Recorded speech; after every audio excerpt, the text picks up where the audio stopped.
follow me the whole time. It depends on the conditions and who I play. Recently I've done that quite often to pick the side, and worked well for me. It did work well for me in the beginning. I was up a break, so it was the right decision. So I don't regret that one. Roger, what do you attribute the loss to tonight? Is it Thomas just outplayed you, or do you feel that you came in maybe a little flat, maybe the schedule being off and so forth?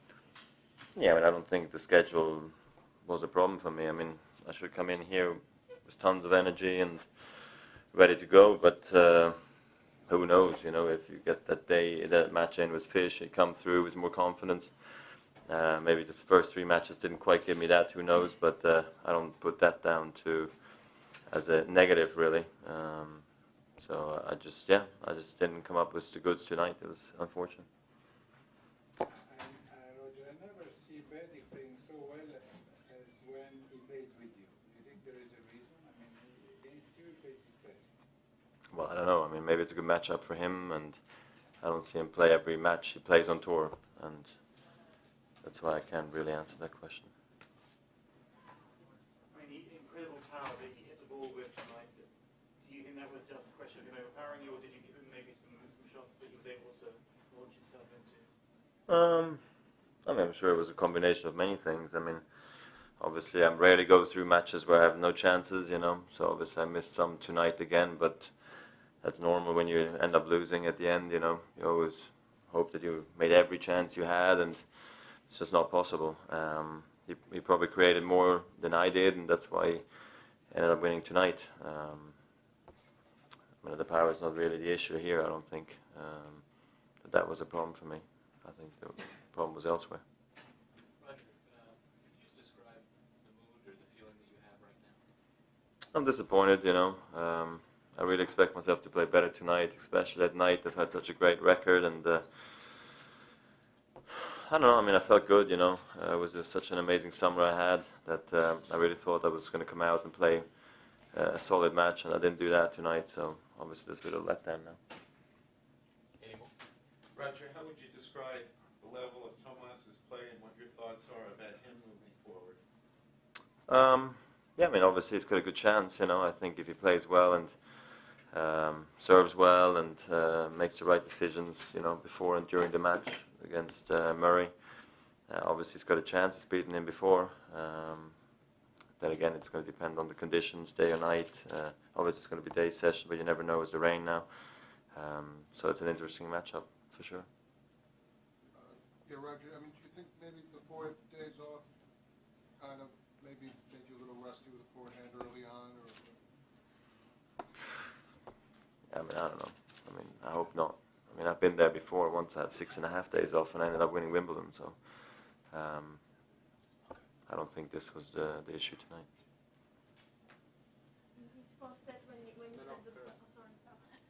When you won the third set, did you feel like the momentum was with you? Yeah, for a little bit. But I still was down 2-1, so I wasn't celebrating too much. But it was good. Momentum shift, no doubt, gave me a chance, put the score back to 0, put him further away from winning, and it made the match go longer, make it more physical, more mental. Yeah, so obviously I was excited winning the third, but the problem was the first couple of sets, particularly the first one. Yeah, when you feel the crowd in the first set going so much behind you, do you feel that's adding extra pressure on him, and maybe the key moment, or is this first set the key moment of this match? The first? Yeah, is this first set the key moment, or is the fourth set when you was maybe a little well, the fourth set all of a sudden ended quickly. I mean, he played good the last couple of points on my serve.